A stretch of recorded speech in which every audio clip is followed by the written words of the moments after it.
Hey guys, this is Jenn and Julien, and you're listening to Exit Peel episode 38. You. Hey, Julien, today's a very important day. Tell me. In my world, because exactly 1 year ago today, I peed on a stick, and it told me that I am with child. Wow. So March 15th is when you discovered you were pregnant. Yeah, my whole world changed. Wow. One day. And that's after you went after that to Cabo, right? Yeah, 5 days later, we went to Cabo. Wow. Well, I'll never forget that. Never, ever in my life will I forget that. That's a great thing that you're telling me this, because I do have a question. So now you have a baby and you are, in a long-term relationship. You're living with your man. Yes. And sometimes, I don't know if you've ever had these questions, but would you still stay with him if he suddenly became disabled? Now that he's your baby daddy? That's a really good question. These are actual questions. It's things to think about. Yeah. I mean, yes, because I'm in love with him for more than what he's physically capable of and what he looks like. And yeah, you're in love with the person. That would mean that you would have to take on an entirely new set of responsibilities, depending on the severity of the disability. Yeah. Because so I'm not going to lie. That's terrifying to even think about. And my God, I hope I never have to. Well, you guys are not married, right? So you don't have that whole for better or worse statement. So you could. We're not married. You could just dip. But we are obligated. I mean, there is a sense of duty there because we do have our little one. But yeah, I mean, listen. Every time I look at Ethan, I think of Jared, and he gave me the best gift that I could have ever gotten in my whole life. So I love him. If I don't love him for any other reason, I love him for that. But I love him for a million other reasons. So yes, I would have to say. And that's a very good question. And it's one that we're going to be talking about today. Yeah. We have been wanting to bring on a couple like this for a very long time, because I think it's a true testament to the definition and the power of love. And who better than Stephen and Elizabeth Wampler? And you can kind of tell our audience who they are.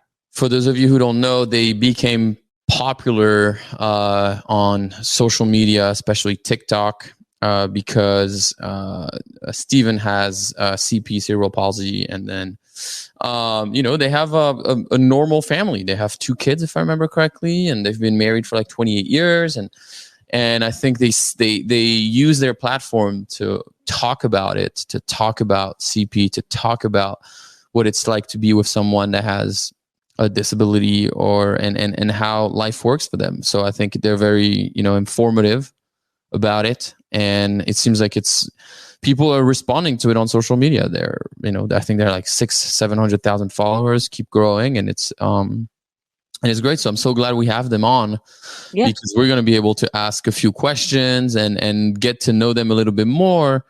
I know I have some questions, those random questions that I think we're sometimes scared to ask. So, but I mean, that's the whole point of this podcast, is to ask those kinds of cringy, uncomfortable questions. And when you say, and we should, also say, when we talk about normal, a normal family, I don't think first of all, I don't think any family is normal. I don't even know what normal is anymore, but I do think what they're trying to do on TikTok and Instagram and social is to normalize what it means to have a disability and to just kind of clear up any misconceptions we might have, or any kinds of questions that we might want to ask, but we're afraid to because we don't want to offend the person. Mm-hmm. So you want to bring them on? Let's bring them on. Yeah, let's bring them on and ask all the questions. All right. So we have Steve and Elizabeth Wampler. I was looking on your Instagram. I was reading about your story, and I think it's lovely. If you don't mind telling us how you first met. Oh, God. You want to take that one? We met in the most weird place ever met in my car. We met in his car. In your car? Yeah. Okay, I need more details on that. Right. please. So, Stephen has cerebral palsy, and what happened was that he was stuck in his mom's birth canal and lost oxygen. And because he lost oxygen, his balance and coordination is off. So that's kind of, in his case, that's what cerebral palsy is. So he cannot drive. So he's an environmental engineer by profession and had a driver that took him to and from work every day. And that driver was my roommate. Right. And so, Courtney, right? so we were in the kitchen talking, she and I, and she said, "Why don't you come with me and pick my friend up?" And that's how we met. So. And that is Courtney, correct? Yeah. Yeah, that's Courtney. Yeah, that's it. Look at you. I know. Yeah. I did my Yeah. readings. So Elizabeth, at first, well, I guess I'll just ask each of you, what was your first impression of each other? I love that question. I wasn't really paying any attention to her at all. Right. Yeah, I was Because just a chick in his car. I was in conversation with Courtney at the time, so I didn't pay he was just any attention. Yeah, he didn't pay any attention. He was just talking about, he'd been on a date the night before, and he was talking about the date, and I was just along for the ride in his mind, so he wasn't thinking anything of it. I, in the meantime, was mortified because I was surprised by my own shock over the level of his disability, if I'm being really honest. And what I mean by that is, I heard of this guy in our town in Coronado, California, that everyone loved, and he was in a chair, and he was just this beloved guy. And when I actually met him, and when I saw the level of his disability, I didn't know what to do. I was very awkward. I just kind of stayed very quiet because Very awkward. I was very awkward. It's like, I agree, very awkward. Yeah. I'd never known anybody.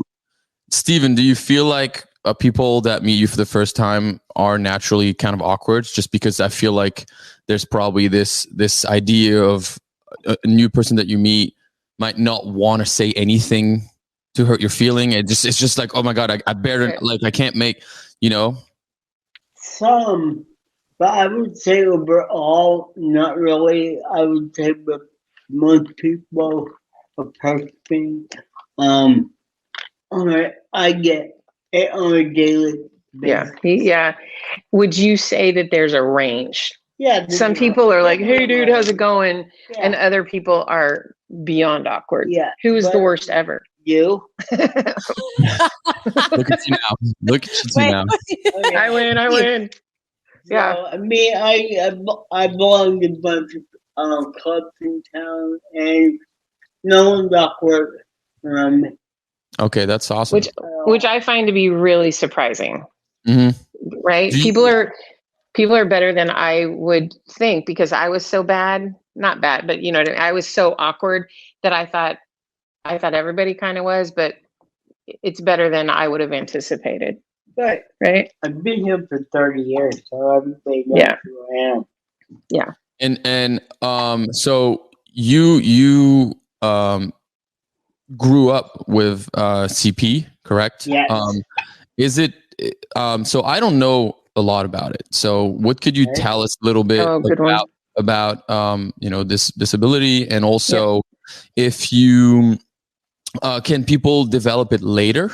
Oh, good one. And does it get, how does it improve over time? Does it get better? Does it get worse? Is there ways around it? Just let's do a little like medical section for people who are listening. So good. No, because it's like, like in my experience, the only cerebral palsy that I've witnessed was on Game of Thrones. Not on Game of Thrones, on Breaking Bad. Yeah. It was RJ Might, right? And him seems fairly, I want to say, minimal. Yep. Right. So CP can range from a scale from 1 to 10. 1, you can't tell. 10, they're in bed and they can't talk and they need 24-hour care. It's kind of like a snowflake. It's kind of like a fingerprint. Almost no two are alike. Right. I'm like a 5, maybe a 7. Okay. but it's caused during birth, and right after birth, or right before birth, from the lack of oxygen to the brain. Yeah. It's almost like a near drowning, sort of. You lose oxygen, that affects your brain. So it can affect different parts of your brain depending on how long you're stuck without oxygen. Does it always come from trauma, or can it be genetic? No, good question. Genetic. It's never genetic. Yeah. Or very, very rarely genetic. Yeah. Being stuck. Good question. Yeah. For too long with either the cord wrapped around your head, or stuck in the canal, or right afterwards. Yeah, and it never gets worse. No. It doesn't get worse. I remember one question that I had early on was, would he die early? Right? What's the life expectancy? That's a legitimate question. Fine. Sure. Well, his case is totally fine. Once in a while, the cerebral palsy will be very, very rough on a person's body, which can lead to other problems, which can lead to an earlier death. Right? Okay. But it's but the cerebral palsy itself doesn't limit the life expectancy typically. Normal. But if there's a fall or something like that, then it just makes it for maybe a possibly more dangerous. Yeah. Or you hear about people in chairs, CP, not CP, whatever, who get bed sores, and then the sores get infected and get into their bloodstream sometimes. Not knowing that way. That doesn't. Yeah. It's.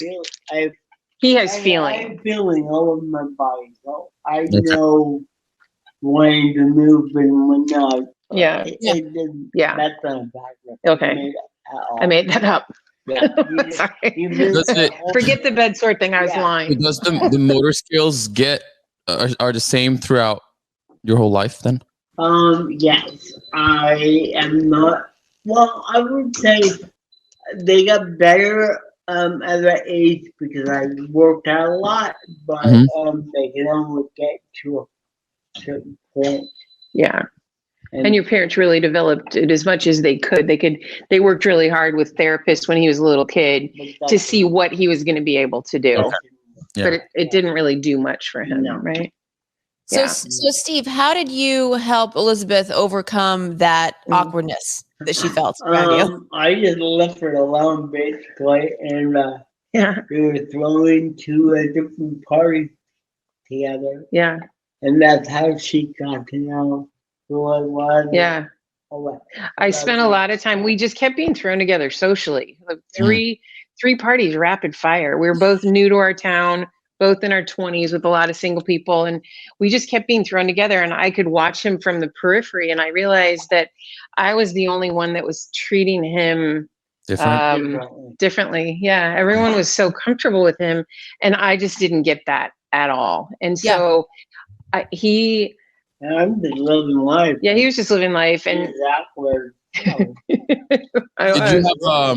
I know in the article that I read, you said that the first time you saw him, there's 3 thoughts. You said he's so handsome. Mm-hmm. There's another one I forgot, but then there's one that I feel like probably most people would feel is like you kind of felt bad, like wondering if he was in pain and you felt bad. It was horrible. The second one was he was wearing a beautiful suit. Yes, wearing a beautiful Ralph Lauren suit. And I was his hair looked great. His face was beautiful. And his suit was just. I'm still here. You're still here. He's like, was? What are you saying? He's still is. Oh, he still is. And so I was having these rapid fire thoughts. He's really handsome. He's dressed so beautifully. And then, oh God, don't let me cry in front of him. Like that's where I went. I'm like, because I made a ton of instantaneous assumptions that were wrong. But I thought, he's having a lonely life. He doesn't have a friend in the world. People are mean to him. He's sick. He's in pain. He's going to die early. Because I knew nothing. Yeah. I knew nothing about cerebral palsy. And I just thought, I was really trying hard not to cry because he broke my heart just because I knew nothing. And And then, so I just wanted to get out of that car. I didn't know what to do, and I just felt sorry for him. And my friend who was driving the car just treated him so normally. I didn't understand any of that. And then it was those parties we kept being thrown into. It was just so rapid fire, and everybody was fine. So what I did is I started just watching and trying to learn. And then eventually I kind of just platonically, because it never occurred to me that I would spend my life with him or have 2 kids with him. But so as time went on, I would just kind of lean in and just sort of sit next to him just to try to educate myself. And then I learned, and I think the most embarrassing thing I can tell you about this time period is that I will literally admit that I thought he was an idiot savant because, it embarrasses me, but it's true. Because I knew he had a college education. I knew he was an environmental engineer. I knew he'd gone to a good school, a good college, but he had this profound disability, this big speech impediment, which he calls his accent. And I couldn't reconcile that. So I thought, I'd heard the phrase idiot savant, and I thought, well, maybe that's what he is. Like people who can play the piano amazingly, but you're not that. Yeah. So you're touching up on something which is ignorance and people not knowing, is usually the source of being either not nice, or of being scared, or of just not really knowing how to approach a certain situation. It's because I think in every type of, especially when it comes to medical, like if people don't know about it, it's like this weird stress, right? It's like, oh my God. Sometimes you fear what you don't know. Yeah. It's an elephant in the room. Yeah. Yep. It's an elephant in the room. And I didn't want to, looking back, I didn't want to ask him. I would never have. I was raised to be polite, and you don't stare and you don't ask questions, because what if I asked him something and it made him sad? I wasn't going to risk that. What if I said something and I hurt his feelings? Oh no. But that comes from a place, to me, of inherent compassion. It was. Right. I didn't want to make what I thought was a bad life worse for him. It totally is. It is compassion. Yeah, and that's really all And you can't get mad about it. Yeah. Like this. He taught me everything. And But clearly there's something that you were drawn to. And I don't know if it was just a curiosity about what his life is like, or if you were attracted to his personality and his looks. If there was an attraction or more or less a curiosity for you because you were watching him, you said, and observing. It was not ever a curiosity. It was me falling for him to my core in spite of everything. We have the same values, upbringing, irreverence, humor. And I'm back in the day, I would think, holy, what? He's funny. Like he's legitimately not token guy in the wheelchair funny. The guy's funny, funny. And in the way that humor intelligence can manifest in humor. That's this guy. And I didn't expect that. So I was never like, I wonder what this would be like. Oh, no. Instead it was, holy cow, I'm falling for this guy. And how in the world how could I ever have a relationship with a guy like this? There's no way. So how did you make the switch, right? From being like, okay, this is platonic. Now I actually have feelings. I want more with this person, but you have never been in this situation, right? You've never been with somebody that has CP. So God, no. I've never known anybody with a disability. So then here's what happened. Go ahead. Okay. I asked her out on the phone, and she kind of freaked out because she couldn't understand me. Yeah. With the phone. Right. And we had our first date, and it went we had become really wrong. Just inseparable friends, and it was completely platonic for me. I wouldn't say we're inseparable. We spent a lot of time together. Okay. In my memory, it's a long time ago, but I had talked to him a ton. I had seen him a ton, and then I could now understand his speech impediment, but your accent. But then he called me on the phone, and that was its own animal. I'm like, holy cow! I cannot understand a word you're saying. I have no idea. I have no clue what you're saying. And he was asking me out, and I thought that was platonic. What? Yeah. No. I did. No. I did, but I got there and something wasn't. It was no longer platonic. And then when it wasn't, it was all full bore. But I will tell you that as I was getting into a relationship with him, it was not even for me in my head at all. It was up and down and crazy and not consistent. I would freak out. Yeah. And then get better and move a little bit ahead and then wonder how the hell that was ever going to.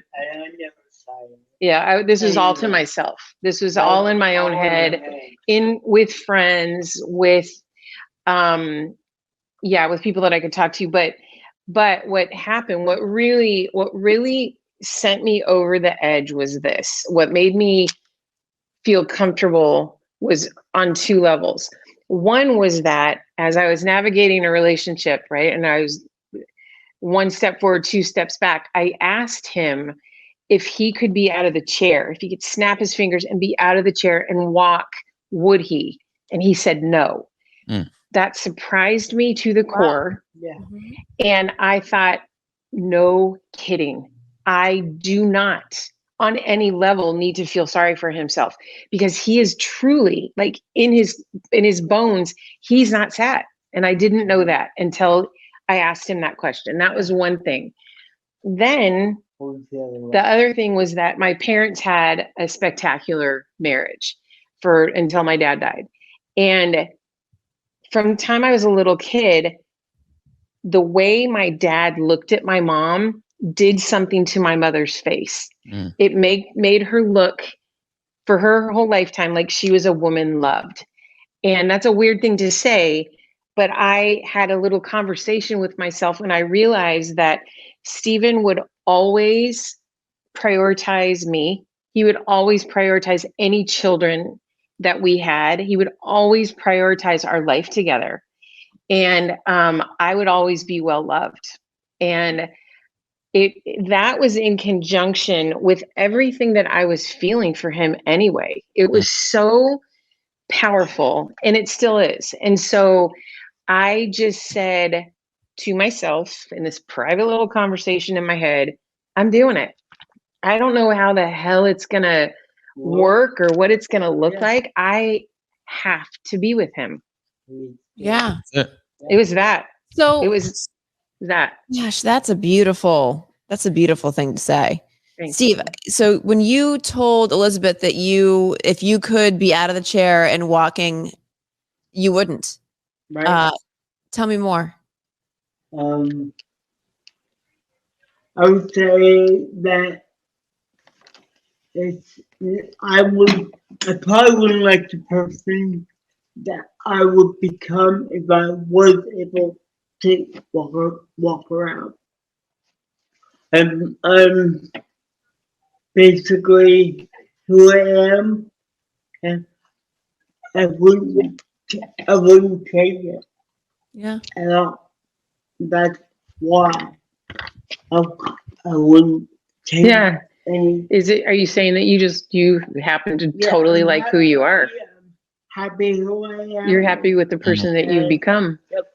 Yeah. Yeah. And did you? So this is for Stephen too.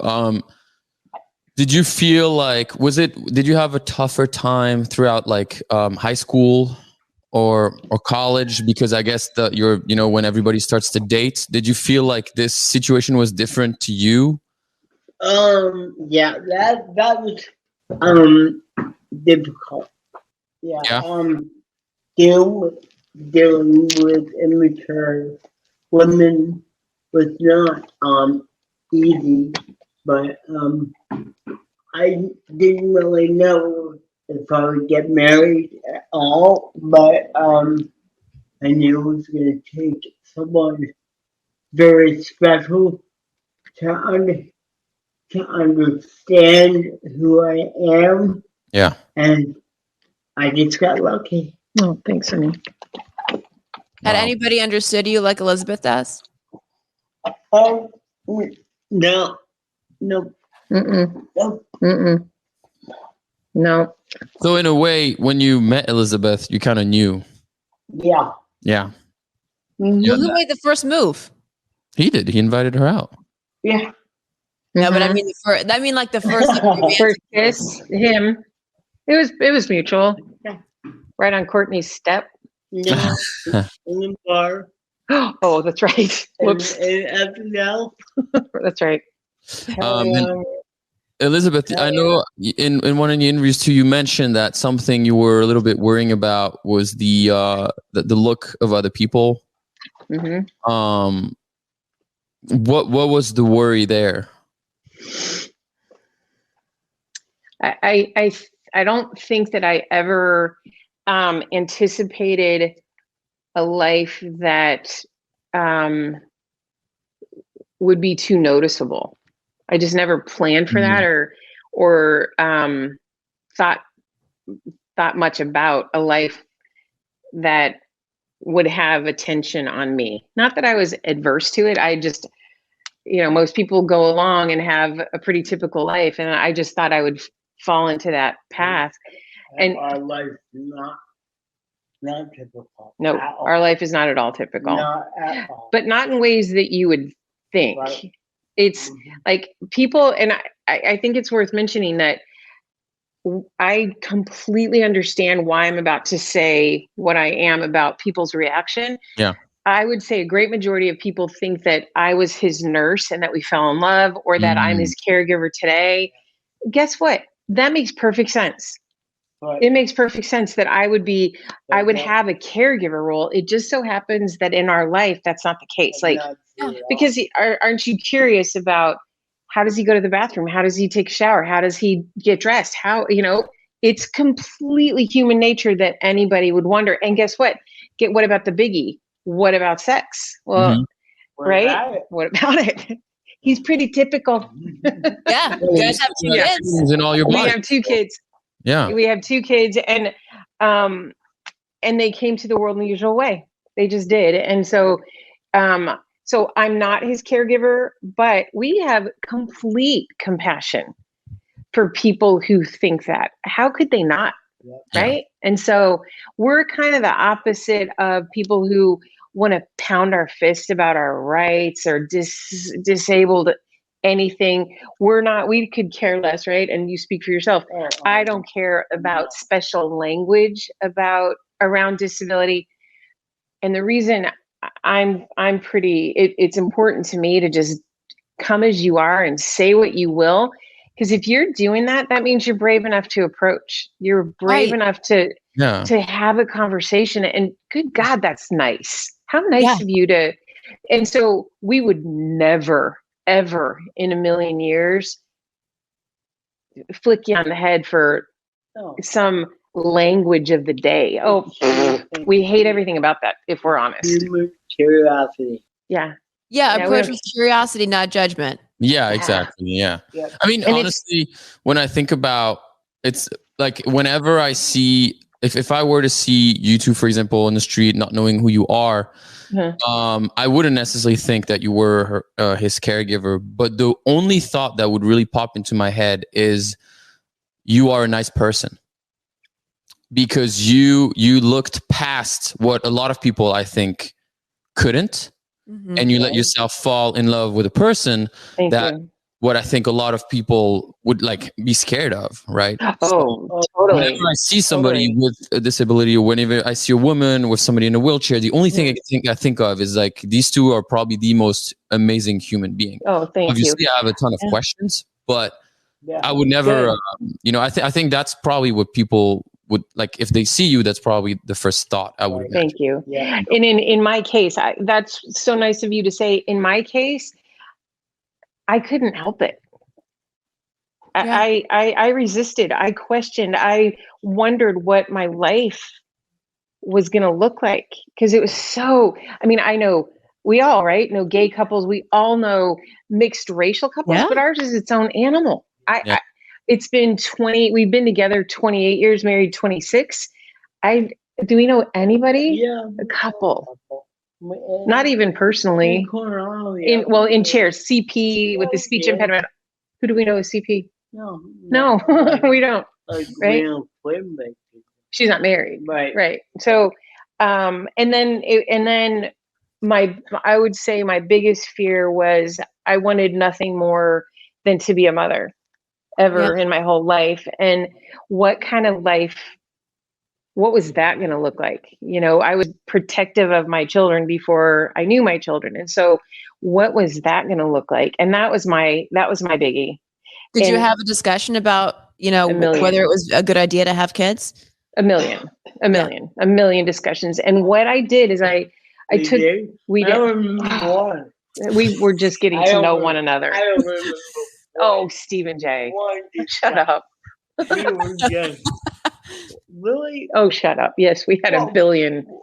About what? Children, raising children. So, but I will take it. Here's how you'll remember. You know what happened is Stephen saved me, meaning he gave me all the comfort that I needed. He was very honest. Remember, honest when I would say, how are you going to feed the kids? How are you going? And he did that. He would say, I don't know, but I gotcha. Mm. Yeah. Here's one thing that I've learned. Stephen, for me, is it's hard to imagine, but he is very, very, very much a masculine force for me. He's not a wimpy anything. He is not a useless, incapable. Useless is a horrible word. He's not any of that to me. He is a strong male. And I didn't know that, but he 100%. That sounds like somebody who'd be a good role model for kids. 100%. Yeah. He's a spectacular father in all the ways a good dad needs to be a good dad. Strict, loving, tough. I was way stricter. Yeah, that's just how that came out. But our kids would explain that they don't know what the big deal is with their dad. In fact, they've never known. How could they really? It's their only perspective. But what I thought I might need to compensate for, right? Yeah. Not even once. In fact, he was the one. I think this is nutso. He was the one who, when our kids were on the jungle gym, right? I would be running to get them before they fall, and he would say, let them fall. Right? How did he know that? When our babies would cry, he had this nutso instinct. And he would say, flip her this way or do whatever. And he was never wrong. It kind of annoyed me. He was so perfect at it. You might need to give a few tricks to Jen. I just had a baby 4 months ago. Oh, baby, you hand that baby over. Stephen, and I wanted to ask you this because of what happened to you, you know, in utero, or you got stuck in the birth canal. I would have to imagine that's its own trauma. I mean, when seeing your kids being born, was there that worry? No, because I knew it was not genetic, and everything would be fine. It's not hereditary at all. Right, No, right. The same thing happening to them, you know, like no. wrapped around. Right, no. Yeah, you always have that go through your mind, but we had that parent worry, but we didn't have like, I wonder if their baby's gonna have CP. I will tell you though that his own parents, especially his father, we had their first and second grandchild. My father-in-law was wrecked while I was in labor. Yeah. He was almost, it took him right back to the trauma of his first child's birth. It was rough. He might have been drinking some alcohol that day. Quite a bit. I don't blame him on that. Yeah. He was traumatized until the baby was safe. Yeah. But Elizabeth, I mean, it seems like you've had to take on the more physical roles too in raising the children. No. Or right? Again, you would totally think. I would have assumed before I had the babies, right, that I would have. So when they were tiny, right, newborns and little lumpy things, right, before they could do anything, yes, 100% me. But I nursed anyway. And Stephen, the thing that was incredible about that time, we were going through it together, had never been parents before, you know, they were our only 2 kids. I knew no different, and I wanted physically to hold them all the time anyway. But Stephen didn't leave my side. Mm-hmm. He was staggering in his level of emotional support. You know, when I remember when we gave her first bath, and I was this I was this hormonal wreck. Her first little. What the hell is the deal? Right. It's just water. I'm like, I made her cry. Yeah. So he was this voice of reason all the time. Yeah. He was a voice of reason, and I needed that because I was freaking off the charts. I was off the charts, overly protective and hormonal, and he saved me. Right? You get it. You only little muffin's only 4 months old. Those first 2 weeks are brutal. And they have another one 18 or 15 months later. Yeah. Get him going. Keep this train rolling. That's it, man. Oh, he did. Yeah. So he was strength. Could you give us somewhat of an everyday today example? Yeah, day in the life. Like a day in the life, like something that, for example, no couple would think of that you have to do because of CP, right? Or like, oh, good one. That's something like it could be as simple as setting up the table, or I don't know. Yeah. So I do all the cooking. So I'll tell you what he can do. He can make the bed. He can take out the trash. He can mop. He can sweep. Doesn't mean he does. He can. Honestly, yeah. Sorry, I can't. He could. He could. But you don't want to. Yeah, he doesn't want to. But he can. He can. I do all the banking. He does all the banking. I do all the grocery shopping. I do most of that stuff. He cannot. He gets himself dressed, but he can't do a button. So if he's in a button down, I think the earphone drops. Okay. He cannot tie his own shoe. I feed him unless he can eat a sandwich, but he can't use a fork. Okay. Got it. So you would be surprised how little he goes to the bathroom himself. He showers himself. Yeah. It's not, in and out of the bed myself. In and out of the bed himself. But don't you think that's surprising? Yeah, absolutely. You just wonder. You're right. You're left to wonder. I didn't know like what, because I didn't want to like ask too personal questions, but I was wondering like if you could go to the bathroom or shower on your own, because I feel like if you weren't able to do that, now Elizabeth, you are in somewhat taking more of a caregiver, job. Right. And the fact that you're able to do it is just great. Yeah. Thank you. I can tell you, and he knows this, that had he needed help in the bathroom, it would have been. It would have been a non-starter. Okay. There's 185. Well, you can still do it yourself. You can wipe your own ass. All right. You'll just hire it out. You'll just hire someone. Figure it out. Yeah. You can just hire someone. Yeah.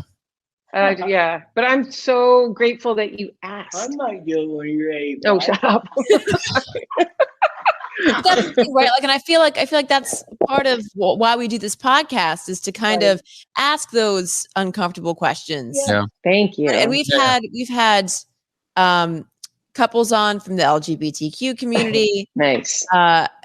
And it's similar questions. I mean, just like help us understand, as opposed to be afraid to ask those questions and just presume things that aren't even true half the time. People are scared. They're scared to ask questions, especially I think in today's age where, you know, you're so easily canceled because you're just like making it seems like you're either coming at someone, but sometimes you just have a general question. And if you don't, I know, for example, I mean, it's a different approach, but two of my best friends are Black, and at first I had to ask some really dumb question as a white Frenchman. I was like, and I had to preface it. I was like, look, this is not racist. This is not, I just don't understand it. Can you please explain to me what's the myth between that? Why do you guys do that? Like the simple fact that, for example, I still remember learning that Black people had to put SPF. I was like, are you serious? Why? Are you going to get darker? And he was like, yeah, man, we get darker. And I was like, there's no way. There's no way you get darker. It's like, that's a good one. Yeah, I didn't know that. We don't know. Yeah, white towels. I didn't know white towels because sometimes the skin rubs off and it leaves a little bit of color on the white towels. I didn't know this stuff. I didn't know that either. Yeah, I didn't either. Holy cow, is that right? Yeah, it's skin. Yeah, you're right. It would, right? It would be dark. Never thought of that. And it was just like, and it's true that when you can have, I think, an open conversation with no judgment, but it has to be motivated by knowledge. Yeah. Right. It has to have good intentions in behind, which is understanding and not trying to judge. Yeah. I think it's incredibly, incredibly important for the people in the disabled community to not ever have a chip on their shoulder. Yeah. Because if you do, if someone comes at you and they're brave enough to ask about your disability and you're met with rejection over your honest question, I would be out. It was hard. It would have been hard enough for me to approach in the beginning. So I think that people with disabilities have to take, for lack of a better phrase, ownership over their own disability. And I don't even like the way that phrase came out, but they can't afford a chip on their shoulder. We're trying to close a social wedge. Yeah. So do you feel like maybe people that were born like that are less likely to have a chip on their shoulder compared to somebody who spent 25, 30 years and then eventually become disabled to an accident or something, and they 100%. might actually or like MS, you know what I mean? Because you can develop MS later on. Right. Well, that's right. 100%. Those people, they never quite get over it. Yeah. Ever. Yeah. It's such a mourning process with all the steps. It's a different animal. It's a different animal. 13 step process, and some people get to number 9 and don't. Yeah. Forward. Yeah. It's definitely its own animal. When it, like you said, like MS or an accident with a spinal cord injury, as a result, it's just different. It's a brand new path, and it must suck. I don't think I ever went through any. No, you didn't go through anything, did you? I mean, in all the stories that you've told me, I've never. No. His parents were also geniuses. They were geniuses, and they're still both alive. They were tough. They were tough and loving, and their attitude. They were like these tough East Coasters. You're like, you know what, kid, your brain works. Go figure it out. Right. You're fine. So they were not easy on you. They almost like. Do you think that they ever felt bad for you? Yeah, I would say in the beginning, but after having 4 more kids, they don't really have time to think about it. They're like, you're 1 of 5, get over it. He's the oldest of 5. Oh, wow. So they were I just asked my father-in-law just the other day if in his mind, in his memory, if he thought that they went easy on him, and he's like, no. Mm-hmm. If he was acting up, he was going to hear about it from me. Yeah. And I didn't see it. And I remember when I was syndrome a lot. Mouth for your mouth. Oh, yeah. And I remember when I was adjusting to Stephen and learning about him, I was talking to his dad and I said, but what about when he's trying to do something and it takes him a really long time? He's like, so what? Let him take the time. Yeah. Let him do it. Like, Yeah. That's and that was another big light bulb for me. That is Probably also a big reason you guys connected in the first place, right? Is like spiritually, it seems like a spiritual connection between the two of you. 100%. Yeah. Steve, you don't seem like you feel sorry for yourself one bit, and Oh God, no. Oh. It's not in him. He's not. Right. He is not. It's so. I wish you guys could be inside my head right now, so I could explain how strongly I feel that he is just a very capable masculine presence. Yeah. Nothing about him. Here it is. I guess nothing about him feels disabled to me. Mhm. I promise you. And that is a surprise to me. Is that also, so let's talk quickly about your platform, because you became very popular on TikTok. What was the idea behind it? And is that kind of like the mission of your TikTok, to kind of like promote it and maybe debunk any myth, and maybe someone have these conversations the same that we have, try to like educate people about it without being too pushy or just like feeling them like it's a safe space? The platform is, number one, compassion. And if you do not have a disability and you're a member of the general public and you're trying to lean in, please be gentle with yourself. Mm-hmm. Please be gentle with yourself. And if you have a disability, lighten up. Yeah. Lighten up, Francis, right? Yeah. And let's have a little lightheartedness. Let's have a little less sensitivity, humor, because people with disabilities throughout the history of time and into the future, forever and ever, there will be people with disabilities, and they bring a gift to the planet that is a compassion and a love and a joy that changes people.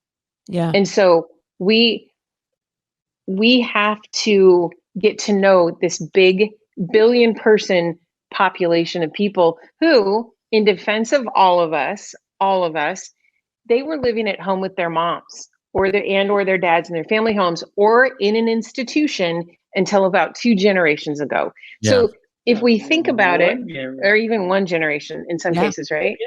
So we're all new to this. So we get to go easy on ourselves. Yeah. Right. And we can. The platform is a great place for somebody who doesn't have an accent to actually learn about the accent. Right. Exactly. And it's also great for someone who has an accent to see that a normal life is also possible.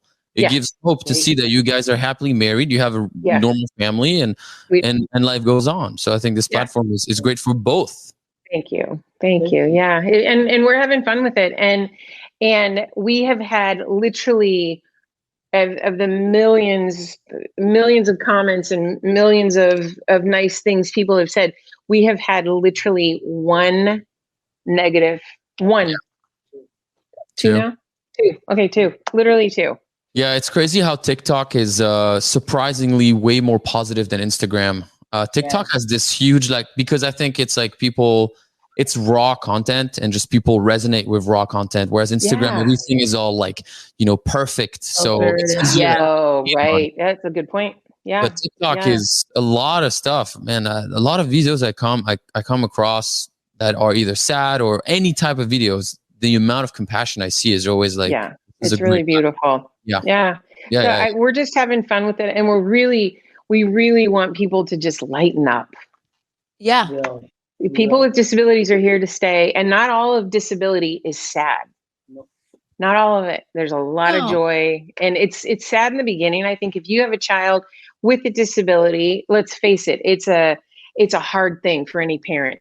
But as parents adjust, that child is their great joy with their other children, and it gets good. Even though it's hard, it gets good. And these parents celebrate their babies and they can't.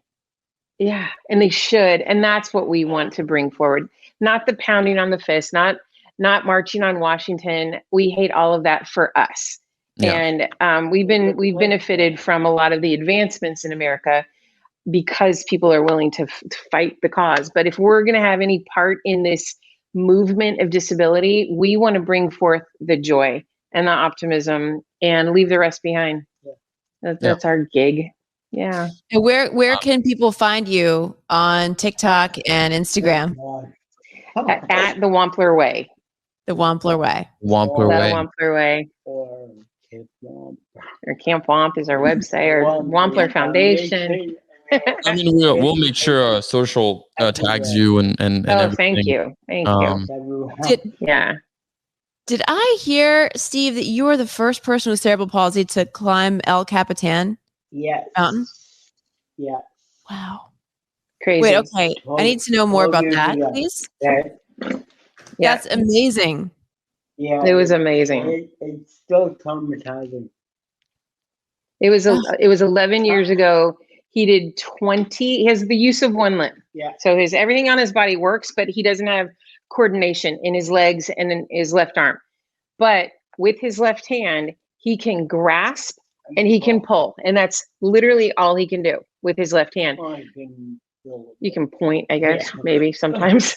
But with that, he was able to design a chair and do 20,000 pull-ups over 6 days of climbing, 10 hours a day to summit what is twice the height of the Empire State Building. That is awesome. That's too much for my brain to comprehend. Right? Like how somebody can do that.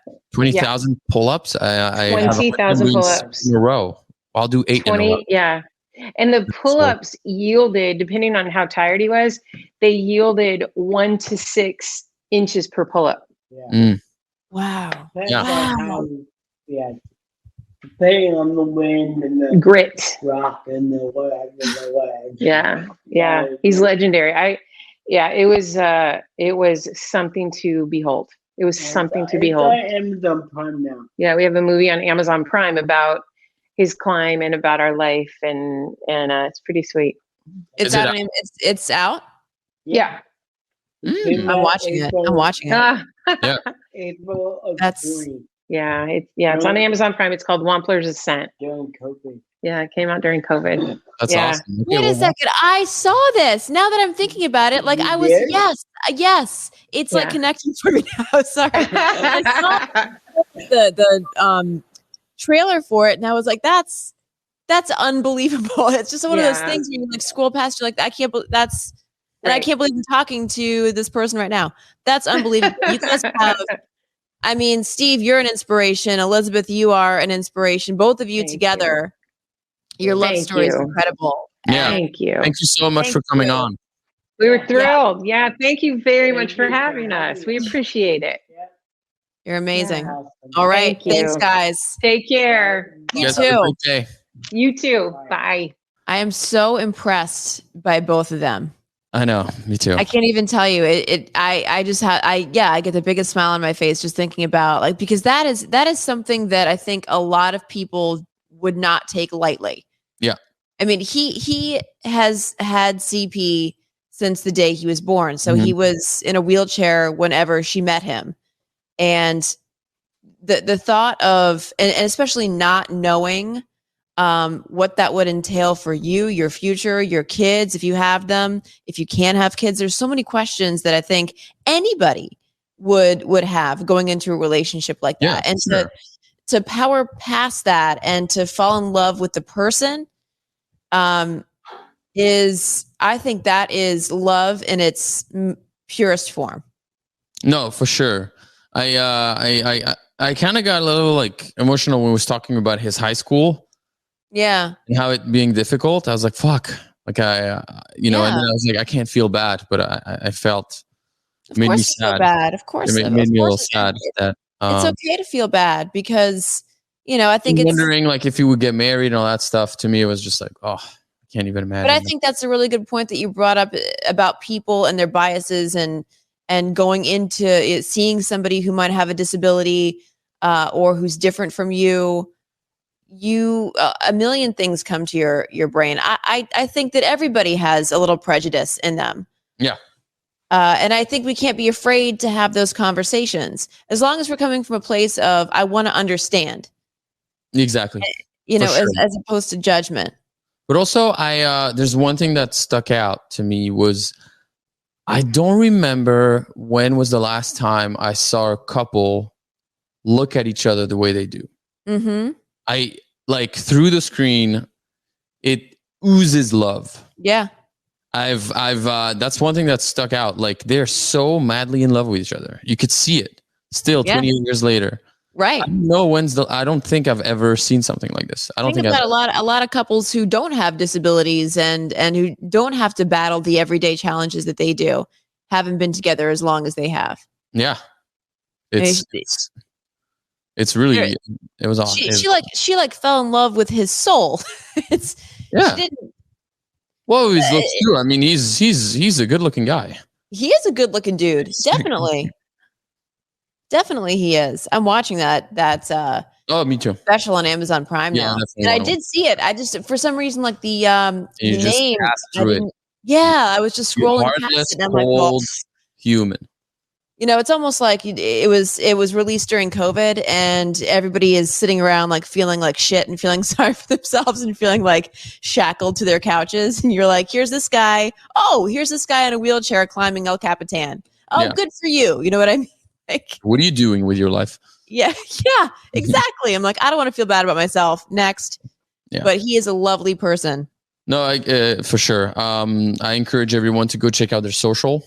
And you know, keep supporting them. I think what they're doing is awesome. Like raising awareness and that's it. We will see you guys next week. Yes. Bye.